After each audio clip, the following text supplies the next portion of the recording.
I think the differences as well is there's a lot of small independent farmers here, independent companies, and still a lot of hatch and egg and day-old chick sales. There's big differences in that way. The planning here, they plan for tomorrow. You ask the guys about 5-year plans. The market volatility here is, I've never seen anything like it. It keeps you on your toes.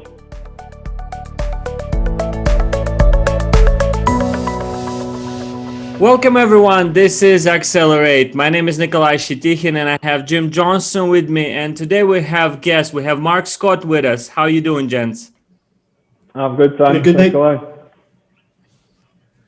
Hey, Mark, great to have you with us today. And as a guy who's been in and around the industry for quite a number of years, you're somebody we're really excited to talk to today. And around 19 years in Aviagen all over the world, which is cool. And about 7 years, your 7th year now in India as a business manager. So welcome to today's show. Great to speak to you. Thank you very much.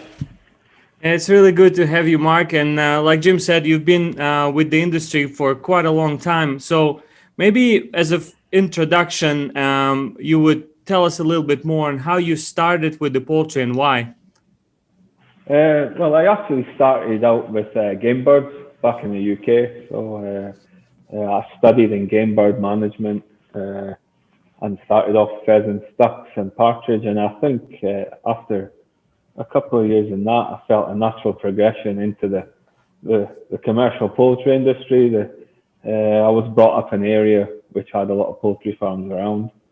And then, I got an opportunity to work with on a Aviagen contract GP farm, and things just went from there. I mean, from day one, I was just fascinated, and I knew that this was the industry that I wanted to spend the rest of my working life. And so it just went from there. I had to go back and do some more studies to progress further. But 19 years in the industry, and I hope I'm here for a long time to come. So.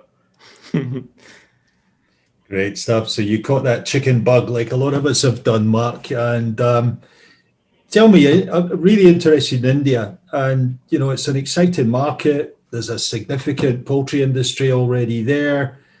So it's about, I guess, understanding a wee bit. I'd love to hear from you in terms of what's your take on India as a poultry market, and any differences you would highlight between there and the rest of the world. Well, as you said, Jim, 7 years in India. This is actually my second stint. So initially 3, and then I've came back, and this is my 4th year. I've seen some huge differences while I was away. That was from 2013 to 2017. I think the differences are still there for everybody to see. I mean, the live markets here, it's still 95% live market, and that's slowly reducing into processing. But it's, even 5-6 years ago, you're probably still talking about 95-96%. I think the differences as well is there's a lot of small independent farmers here, independent companies, and still a lot of hatch and egg and day-old chick sales. There's big differences in that way. The planning here, they plan for tomorrow. You ask the guys about 5-year plans. The market volatility here is, I've never seen anything like it. It keeps you on your toes. You can be rich one day and poor the next. That's how the market goes here. So definitely a different market. Is it progressing like other developed markets? Yes, but very slow. We talk about the process, and I think because the live markets are so strong, and when the prices are very high in the live markets, then everybody who does process scales down. Yeah, so consumption, I mean, it gets hampered here by religious festivals, rituals, and that determines, market prices. So that's how it goes here. The other difference here in India that I see is there's very little imports of poultry. very little at all. I mean, the government has 100% tax tariff on poultry products coming in. So Wow. that's not to say that things will change. Of course they will, and we know that the US and Brazil are definitely sniffing around, and I'm sure when things settle down in China, that India will be back on their hit list to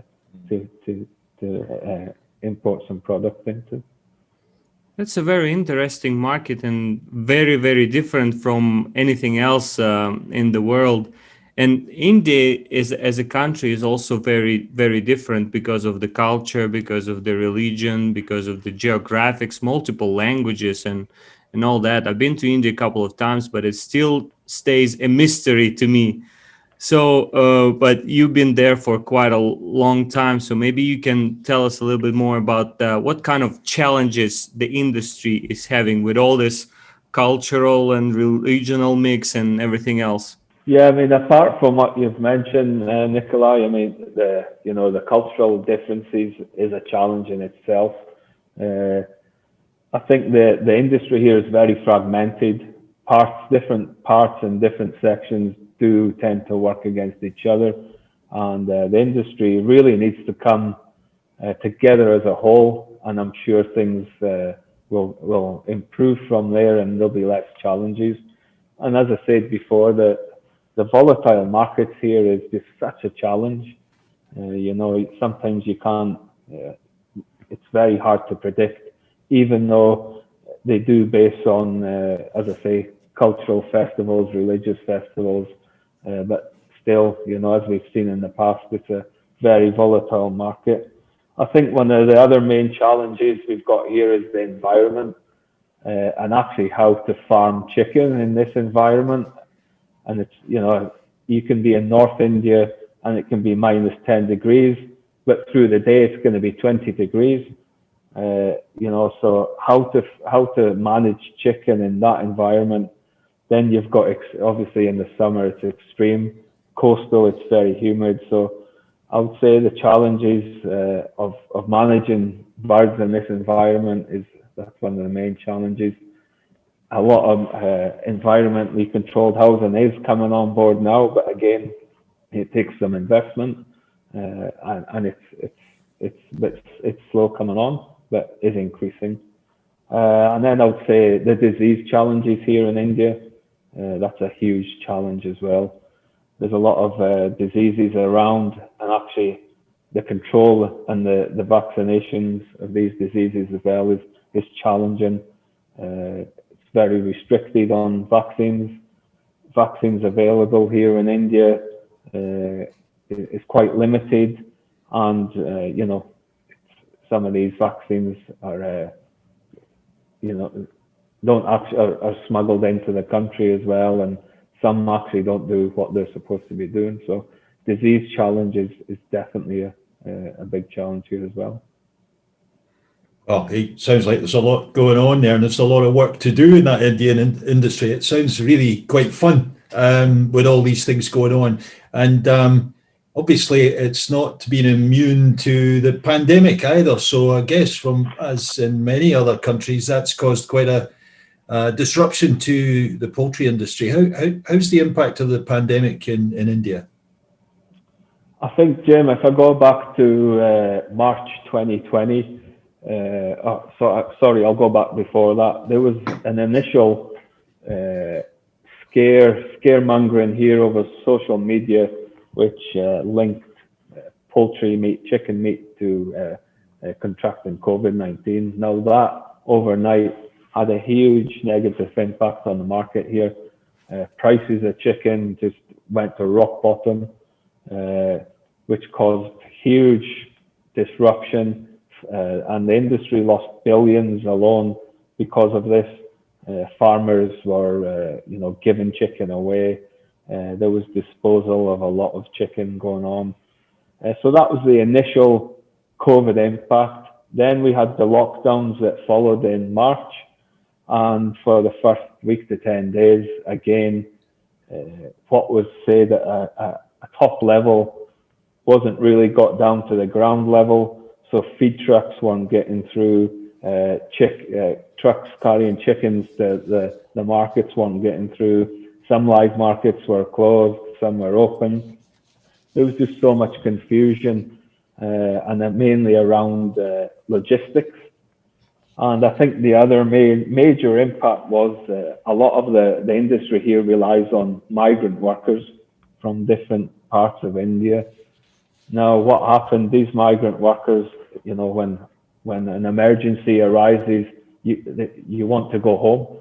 So basically, they downed tools. So this is on farms, hatcheries, feed mills, you name it. I mean, one day they just left. So to operate your operation after this was very difficult for these guys, and it's slowly recovering, and it has recovered now. But the impact that the COVID had was probably felt worse even in. Yeah, it's a completely different ball game in India. What happened with COVID? It's not the issue of switching from retail or to retail from food service. It's just the whole different thing that happened with India. So I just wanted to talk to you about a little bit about the technology. I know that India is developing very fast, and lots of education is happening, and a lot of doctors and engineers and IT people are coming out of India. And I have quite a lot of Indian friends, and most of them are IT.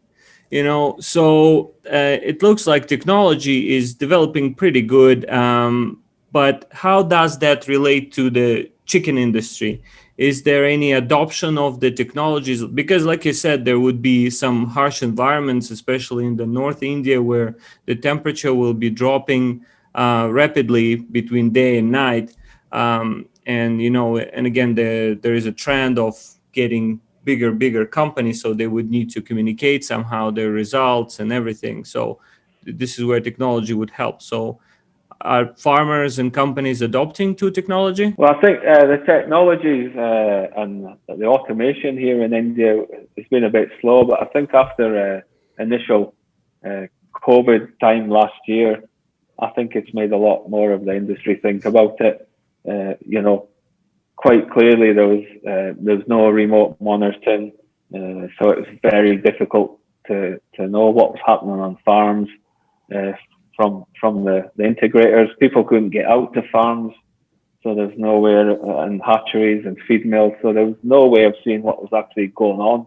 And unfortunately, there was a lot of poor things went on, and a lot of misdemeanors happened at that time.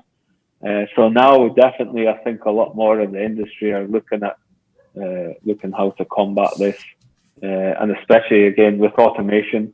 It's a bit slow here with automation, but again, with the problem with the labour disappearing from the production facilities, it's made a lot of people look at some more automation. Well, hey, Mark, that's really interesting. I guess, just in summary, we've had a really interesting chat this afternoon looking at your thoughts and your take on the Indian market and the opportunity for poultry in that market. And then, interesting to hear some of the challenges that the industry is going through, which sound like, a lot of fun to me, actually, with Africa being in a similar situation in my experience, where you've got diverse climates to manage. You've, cold and hot temperatures, day and night, differences in temperatures, humidity impacts in some parts of the country. I mean, all that is very challenging from a poultry point of view, and it sounds quite an exciting opportunity. There'll be technical challenges there too, to get customers to grow and modify the way they grow their chickens in different parts of the world of India. The impact of COVID, it's been felt all over the world, but it sounds like it's been particularly hard hitting in India with the situation you described, and the impact on the industry was fairly severe, I guess. So hopefully, it's in recovery from that. And I also see that it may well bring an opportunity in technology. And your last answers really gave me a lot of encouragement about how we potentially can, capture an opportunity in India on the technology side of things, to be able to make information and data more visible to help companies and farmers do their job in a much better way. But it's been fun talking to you today, Mark, and we really thank you for your time, and it's been interesting learning a little bit more about the Indian market. Thank you very much, and it's great to be on the podcast. Thanks. Yeah, thanks, Mark. And I hope we'll see you in the next episodes too. Maybe from a different country or from a different continent, who knows?